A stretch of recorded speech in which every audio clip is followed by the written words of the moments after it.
Hello বন্ধুরা, আমি তোমাদের প্রীতি। তোমরা সবাই কেমন আছো? তো চলো আজকে একটা ব্লগ তোমাদের সাথে শেয়ার করা যাক।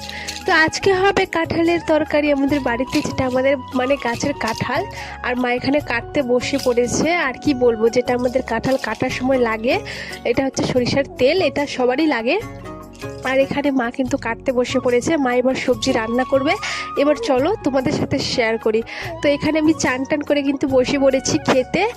আর দেখি কেমন টেস্ট হয়েছে সবজিটা। আর সত্যি বলতে মা কিন্তু রান্না করেনি, করেছি কিন্তু আমি। তো আমি যে এত ভালো রান্না করতে পারি, আমি কিন্তু বিশ্বাস করতে পারছি না গাইস। এই সবজিটা কিন্তু আমি রান্না করেছি। এত সুন্দর যে টেস্ট হয়েছে, কি বলবো, আর দারুণ হয়েছে, দারুণ। তো আমার মতো কারা তোমরা কাঁঠালের সবজি ভালোবাসো, তোমরা কিন্তু অবশ্যই বলবো আমাকে কমেন্টে। আর দেখো কত সুন্দর না এটা হয়েছে সবজিটা, কি বলবো আর, এত সুন্দর, মাংসর মতো একদম গলে যাচ্ছে পিসগুলো, কোষগুলো গলে যাচ্ছে। তো আমার ব্লগগুলো কেমন লাগে অবশ্যই তোমরা আমাকে বলবা।